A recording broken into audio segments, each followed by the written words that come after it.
L'histoire que je vais vous raconter est vraie. Tous les faits sont réels et se sont déroulés en France. Seuls les noms de personnes et de lieux ont été modifiés. Je la situais à environ 35 ans.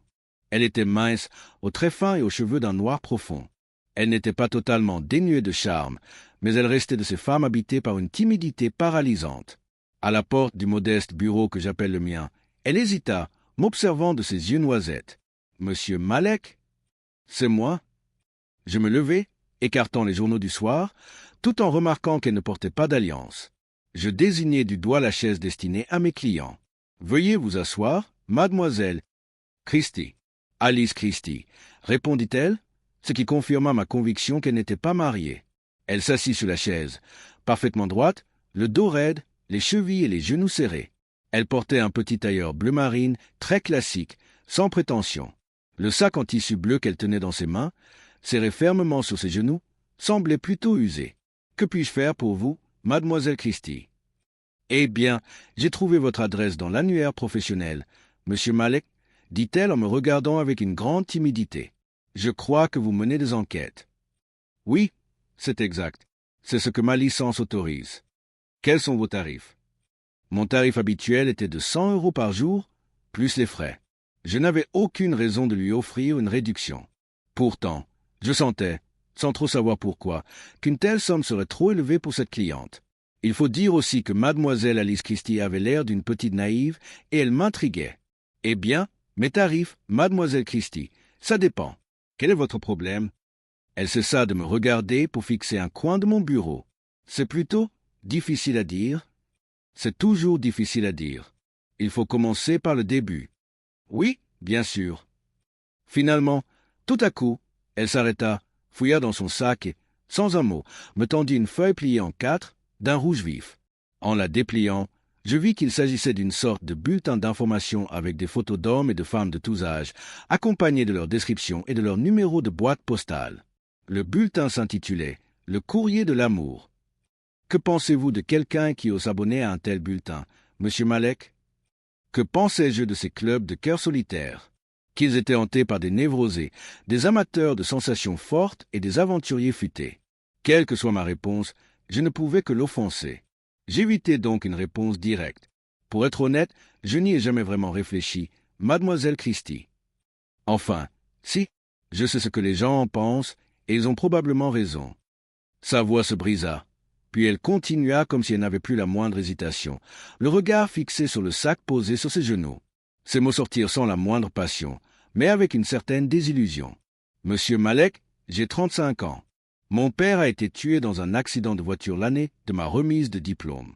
Ma mère est devenue invalide, confinée à un fauteuil roulant suite au même accident. Depuis 15 ans, je suis seul à prendre soin d'elle. Je me suis constamment occupé d'elle. J'ai sacrifié ma vie pour elle. Oh, ne vous méprenez pas, je ne me plains pas. J'ai simplement fait mon devoir. Je n'avais jamais de vie sociale, très peu d'amis. Je devais toujours penser à ma mère. Puis, il y a 8 mois, elle est décédée. Mon intrigue grandit. Je compris qu'avant de poursuivre, Alice Christie avait besoin que je sois pleinement au courant de sa situation. Je commençais à deviner ce qu'elle allait me demander. Et donc, si j'ai bien compris, vous avez rencontré quelqu'un grâce à ce club. Elle hocha la tête.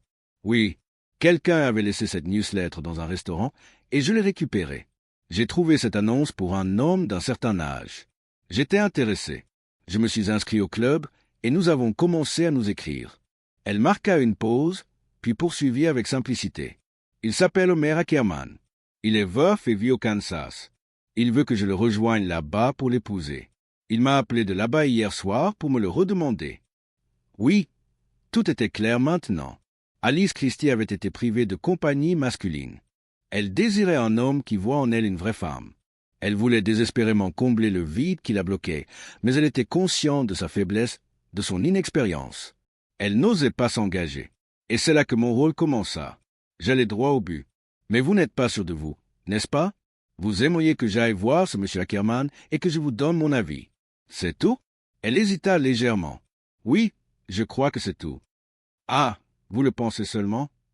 Ce que je veux dire, c'est que maintenant que je suis là, sa voix s'éteignit, intimidée. Vous devez me prendre un peu pour une folle. Non, ce n'était pas du tout ce que je pensais. Non, Pas du tout, mademoiselle.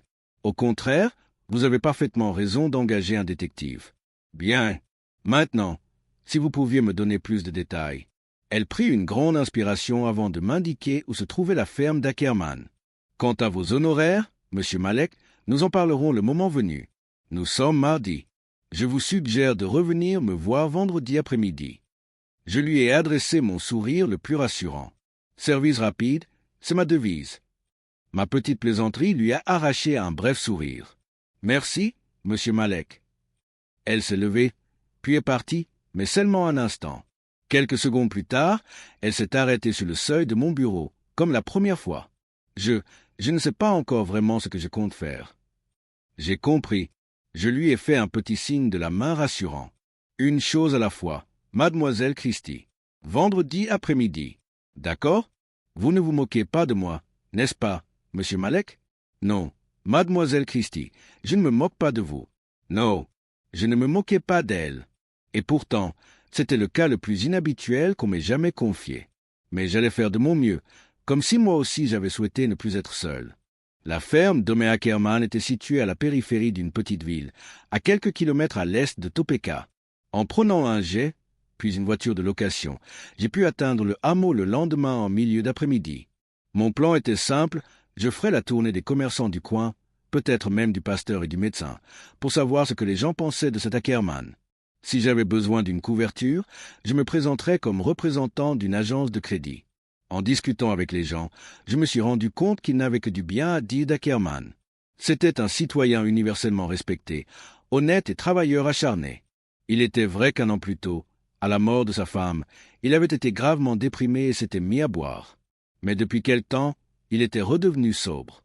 Le lendemain, je suis retourné voir l'hôtelier du coin, que j'avais déjà interrogé, pour lui demander le chemin de la ferme. On aurait juré qu'il m'attendait. Il m'a regardé avec une certaine solennité, mêlée de curiosité. « Je suis désolé, monsieur. »« Ah bon? Pourquoi? » ?»« Monsieur Ackerman s'est tué la nuit dernière. Il a quitté la route et a percuté un arbre. Sa cage thoracique a été écrasée par le volant. Je restais planté là, pétrifié. Je ne pensais qu'à l'inévitable déception qu'Alice Christie allait ressentir. L'hôtelier avait plus d'informations. Ackerman était arrivé en ville en milieu d'après-midi et s'était rendu dans une taverne où il s'était mis à boire. Fortement. Personne ne pouvait l'arrêter. Il était dans un état lamentable lorsqu'il a quitté les lieux au volant de sa voiture. J'étais encore sous le choc. Mais je croyais qu'il avait arrêté de boire. Oh non, il n'était pas alcoolique.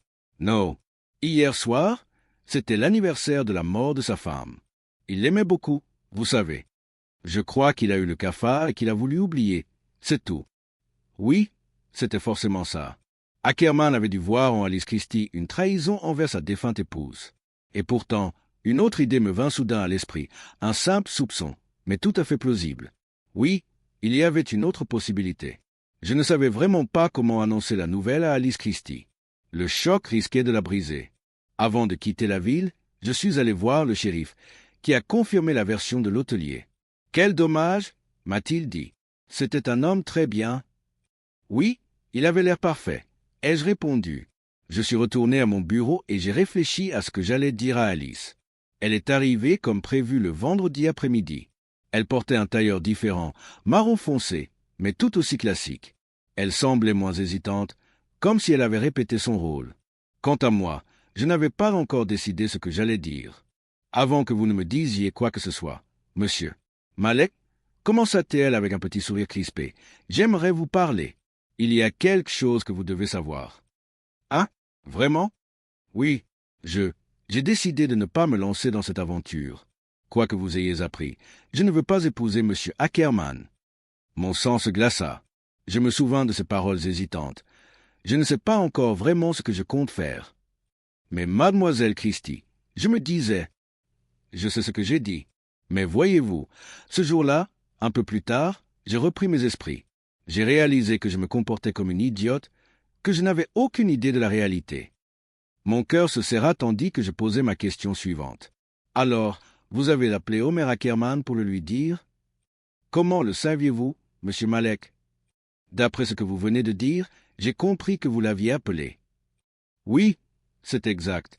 Je l'ai appelé mercredi soir. Je lui ai dit que je m'étais comporté comme une écolière, que j'étais désolé, mais que je n'aurais jamais dû lui écrire. J'espérais qu'il comprendrait. Je lui ai dit que je ne lui écrirais ni ne l'appellerais plus jamais. A-t-il compris? Eh bien, pas tout de suite. Au début, il a cru que je le taquinais, puis il a essayé de me convaincre. Lorsqu'il a enfin compris que j'étais sérieuse et que je ne changerais pas d'avis, il a fini par raccrocher. Voilà, le tableau était complet. Ackerman avait raccroché, empli de tristesse et de désillusion. Et c'est après cela qu'il avait pris sa voiture pour aller noyer son chagrin à la taverne. Alice Christie m'a regardé. Pour ce qui est de vos honoraires, je suppose que vous y êtes allé. J'ai pris une grande inspiration. Il fallait que je donne un chiffre. 150 €. Ça couvre tout, mademoiselle Christie. Êtes-vous sûr? Tout à fait sûr. Elle sortit les billets de son sac, puis, s'apprêtant à partir, sembla méditer une question. Vous savez, monsieur Malek, ça n'a plus vraiment d'importance, mais je suis toujours un peu curieuse. Qu'avez-vous découvert sur monsieur Ackerman? J'avais anticipé sa question. Jusque-là, je ne savais vraiment pas quoi répondre, et je m'entendis dire, presque machinalement, Mademoiselle Christie, vous avez peut-être agi intuitivement, involontairement, mais je crois que vous avez pris la bonne décision. D'après les informations que j'ai pu recueillir, Homer Ackerman n'aurait pas été un mari très désirable. C'est un joueur compulsif qui ne s'occupe de sa ferme que lorsqu'il y est contraint. Il a la réputation de courir après les femmes, et en plus, il boit. Elle semble respirer plus facilement, comme si mon rapport justifiait rétroactivement qu'elle ait eu le courage de rompre. Il semble donc que tout soit pour le mieux. Vous ne trouvez pas, monsieur Malek? Me dit-elle avec un sourire faible, un peu forcé. Oui, comme vous dites, mademoiselle Christie. Tout va pour le mieux.